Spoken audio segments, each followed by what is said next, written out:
आज हम लोग का जो टॉपिक है वो है पैरामीटराइज्ड कंस्ट्रक्टर। पैरामीटराइज्ड कंस्ट्रक्टर ऐसे कंस्ट्रक्टर होते हैं जो अपने पैरेंथेसिस के अंदर किसी न किसी प्रकार के आर्गुमेंट अथवा पैरामीटर को कंटेन करते हैं। पैरेंथेसिस की बात करें तो जो स्मॉल ब्रैकेट होता है उसके अंदर किसी न किसी प्रकार के पैरामीटर अथवा आर्गुमेंट को कंटेन करते हैं। तो जो भी कंस्ट्रक्टर अपने आर्गुमेंट अपने पैरेंथेसिस के अंदर किसी प्रकार के आर्गुमेंट अथवा पैरामीटर को कंटेन करेगा, हम उस टाइप के कंस्ट्रक्टर को बोलेंगे पैरामीटराइज्ड कंस्ट्रक्टर अथवा आर्गुमेंटेड कंस्ट्रक्टर। फॉर एग्जांपल, हमने यहाँ पे एक क्लास बनाया है जिसका नाम है एबीसी। यहाँ पे हमने एक मेंबर वेरिएबल डिफाइन कर दिया जिसका नाम ए है, और पब्लिक यहाँ पे एक्सेस स्पेसिफायर हमने डिफाइन कर दिया है। एबीसी क्लास का नाम हो गया, सॉरी, एबीसी यहाँ पे कंस्ट्रक्टर का नाम है। कैसे पता ये कंस्ट्रक्टर है? क्योंकि इसका कोई रिटर्न टाइप नहीं है। और दूसरी बात, इसका जो नाम है वही क्लास का नाम है। इससे ये प्रमाणित होता है, ये पता चलता है कि ये जो एबीसी है ये कंस्ट्रक्टर है। वो भी कौन सा कंस्ट्रक्टर है? आर्गुमेंटेड कंस्ट्रक्टर है। क्यों? क्योंकि इसके पैरेंथेसिस में अगर ध्यान से देखा जाए तो इसके पैरेंथेसिस में हमने क्या पास किया है? आर्गुमेंट को पास किया है। आर्गुमेंट क्या है? एक्स। और जहाँ पे हमने क्या किया है, एक्स की वैल्यू को ट्रांसफर कर दिया है, हमने एक्स की वैल्यू को ट्रांसफर कर दिया है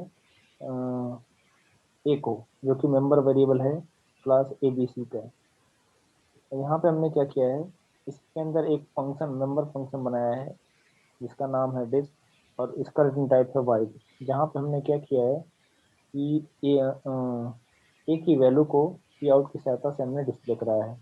उसके बाद हमने क्या किया है, मेन फंक्शन बनाया है जहाँ पे हमने C L R C R को यूज किया है। और यहाँ पे मैंने क्या किया, यहाँ पे हमको वैल्यू ट्रांसफर पास करनी पड़ेगी। तो वैल्यू हम पास कर देते हैं, मान लीजिए 50। हमने क्या किया, एबीसी क्लास का ऑब्जेक्ट बनाया, और यहाँ पे हमने क्या किया, यहाँ पे हमने ऑब्जेक्ट क्रिएशन के समय ही हमने क्या कर दिया, वैल्यू को पास कर दिया है। ये वैल्यू कहाँ चली जाएगी? और हमने आपको बताया था कि कंस्ट्रक्टर को कभी भी कॉल करने की जरूरत नहीं होती। कंस्ट्रक्टर जितने भी होते हैं क्लास के अंदर वो ऑटोमेटिकली कॉल हो जाते हैं। तब जब हम उस क्लास के लिए ऑब्जेक्ट बनाते हैं, तो ध्यान दीजिएगा, ऑब्जेक्ट हमने कहाँ बनाया है, यहाँ पे। जब हमने यहाँ पे ऑब्जेक्ट बनाया है तो यहाँ से जैसे ही ऑब्जेक्ट क्रिएट होगा ये स्टेटमेंट एग्जीक्यूट करेगा, तुरंत ही ये क्लास, इस क्लास का जो कंस्ट्रक्टर होगा, यानी एबीसी इंट एक्स, मतलब कंस्ट्रक्टर का नाम है एबीसी, और जिसके अंदर हमने आर्गुमेंट आर्गुमेंट पास किया है एक्स नाम का, ये तुरंत इन्वोक हो जाएगा प्रोग्राम के अंदर। ये मतलब यहाँ से 50 पास हो जाएगा, ये 50 चला जाएगा एक्स में। फिर एक्स की वैल्यू हम ट्रांसफर कर देंगे किसको, ए को। ए के अंदर हो जाएगा 50। फिर कंट्रोल हमारा वापस ट्रांसफर होकर यहाँ आएगा, तो ओबी डॉट डिस्प। ओबी डॉट डिस्प का मतलब ये हो गया कि डिस्प वाला मेंबर फंक्शन कॉल होगा, और ये क्या करेगा, ए ए की वैल्यू को डिस्प्ले कर देगा, ए की वैल्यू डिस्प्ले कर देगा 50। ये था पैरामीटराइज्ड अथवा आर्गुमेंटेड कंस्ट्रक्टर के बारे में। हमने एक क्वेश्चन आप लोग को दिया हुआ है कि हमको एक क्लास बनाना है फैक्टोरियल नाम का। हमको एक क्लास बनाना है जिसका नाम है फैक्टोरियल, और क्लास कैसा होगा उससे रिलेटेड कुछ डिस्क्रिप्शन नीचे दिया गया है। जैसे क्लास के अंदर एक मेंबर वेरिएबल हम लोग डिफाइन करेंगे जिसका नाम नम होगा। उसके अंदर देखिए एक प्रकार का कंस्ट्रक्टर हमको डिफाइन करना है जो कि जो कि एक्स को एज ए इंटीजर आर्गुमेंट क्या करेगा, कंटेन करेगा। इसका मतलब ये आर्गुमेंटेड कंस्ट्रक्टर है। हम लोग क्या करते हैं, जैसे पहले हेडर फाइल को लिख लेते हैं जैसा कि हम लोग करते थे। हेडर फाइल के अंदर हमने इंक्लूड कर लिया इसको।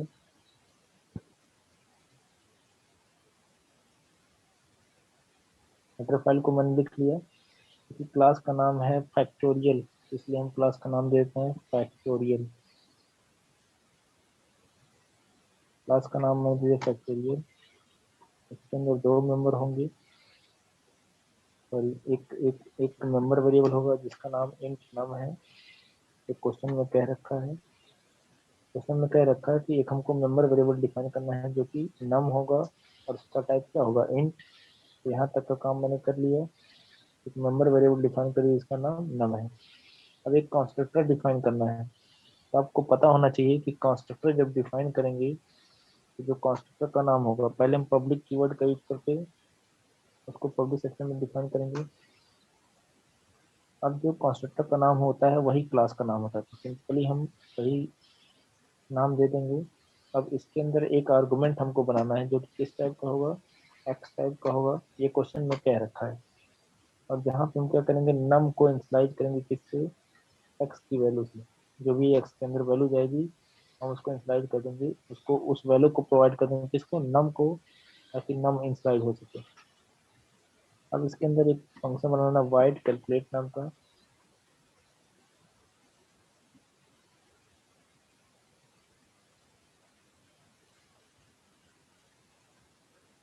यहाँ पे हम क्या करेंगे, अब ध्यान दीजिएगा, इसके अंदर हमको लूप का यूज करना पड़ेगा। तो लूप के केस में आपको ध्यान देना है, क्योंकि क्लास के जो मेंबर फंक्शन होते हैं, ये हमने आपको पहले बता रखा है, ये बाय डिफॉल्ट इन लाइन होते हैं। तो इस केस में हम करेंगे क्या, सिर्फ और सिर्फ फंक्शन का जो फंक्शन का डिक्लेरेशन होगा, यानी जो फंक्शन का प्रोटोटाइप होगा, सिर्फ उसी को इसके अंदर बनाएंगे हम। बाकी को हम क्या करेंगे, बाहर डिफाइन करेंगे। इस वाइड कैलकुलेट को हम बाहर डिफाइन करेंगे। तो बाहर डिफाइन करने के लिए हमको क्या करना पड़ेगा,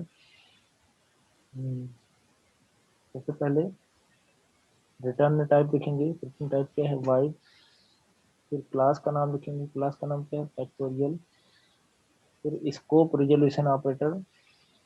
फिर उसके बाद मेथड का नाम, मेथड का नाम क्या है, कैलकुलेट। इस तरीके से हम मेंबर फंक्शन को क्लास की बॉडी के बाहर डिफाइन कर सकते हैं। अब यहाँ पे हम कुछ वेरिएबल डिफाइन करेंगे, जैसे इंट आई होगा, एफ इज इक्वल टू 1 लेना पड़ेगा ताकि फैक्टोरियल वैल्यू कैलकुलेट कर सकें। ये लूप कहाँ से कहाँ तक चलेगा, और आई को हम स्टार्ट करेंगे कहाँ, 1 से।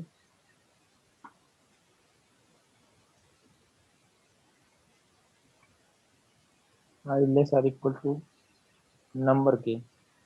अगर हम लोग 3 का फैक्टोरियल वैल्यू निकाल रहे हैं, ये 1 से लेके 3 तक जाएगा। अगर हम 4 का निकाल रहे हैं, 1 से 4 तक जाएगा। अगर हम 5 का निकाल रहे हैं, 1 से लेके 5 तक जाएगा। इंक्रीमेंट ऐसे ही रहेगा एज इट। हम क्या करेंगे, F equal to F into I करके हम फैक्टोरियल वैल्यू को निकाल लेंगे। जब फैक्टोरियल वैल्यू निकल जाएगा, उसके बाद हम सी आउट की सहायता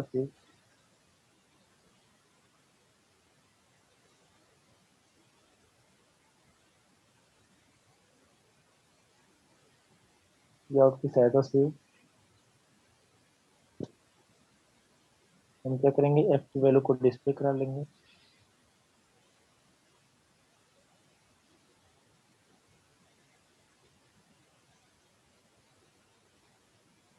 सॉरी, यहाँ पे डिस्प्ले नहीं कराना था, सिर्फ यहाँ पे कैलकुलेशन करना है। तो कैलकुलेशन तो हो गया यहाँ पे। उसके बाद हम एक और मेंबर फंक्शन बनाएंगे।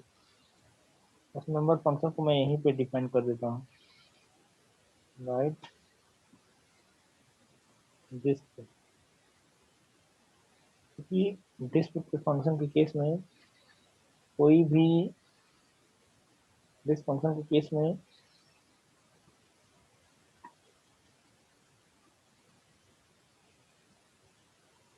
क्या करेंगे, जो कैलकुलेटेड फैक्टोरियल वैल्यू है, यानी एफ का मान हम क्या करेंगे, डिस्प्ले कराएंगे। इसके लिए हमको लिखना पड़ेगा सी आउट। यहाँ पे हम वैल्यू को प्रिंट कराएंगे, C out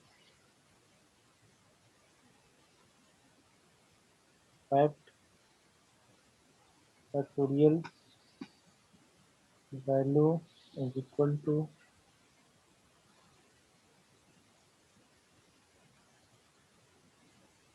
factorial value equal to F, ये कर देंगे।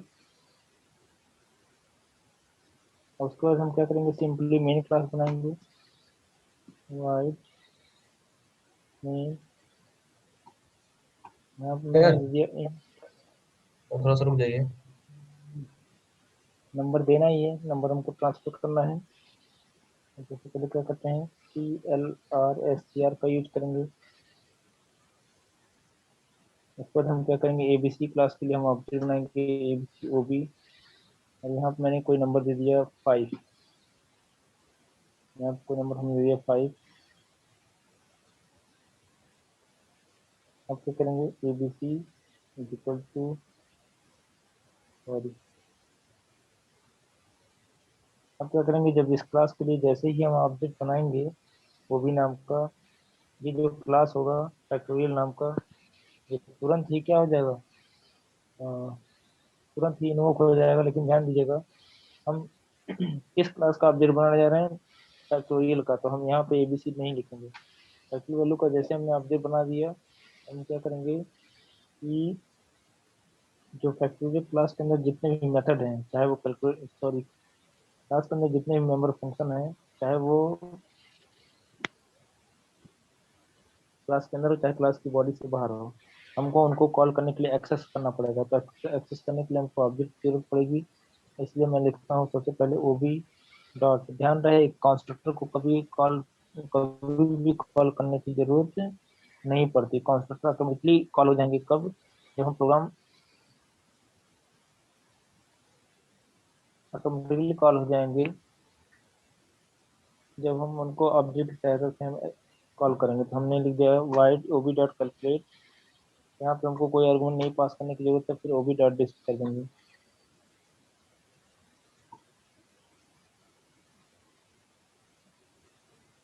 उसके बाद क्या करेंगे, लेट्स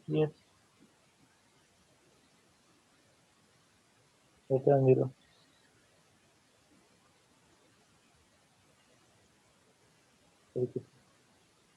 हम लोग कंपाइल करा के देख लेते हैं।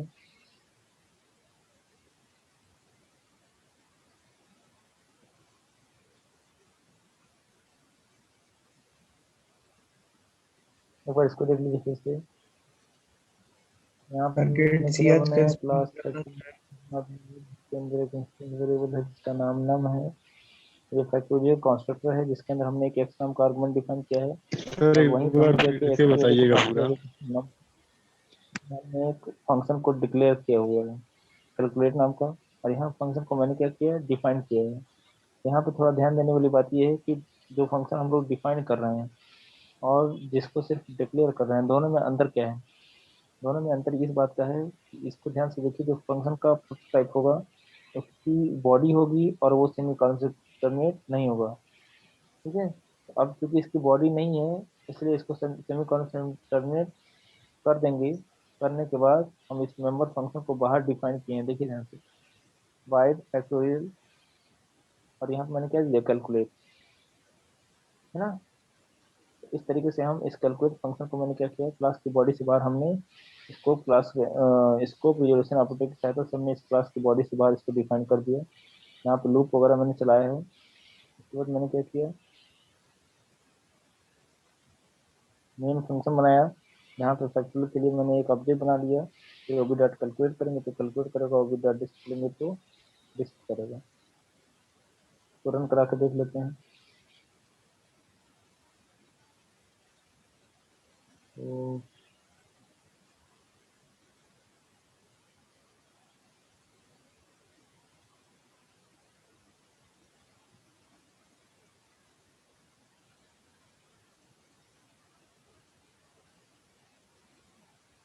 एक बार इसको देख लीजिए फिर से। इस तरीके से मेंबर फंक्शन को आसानी से यूज कर सकते हैं।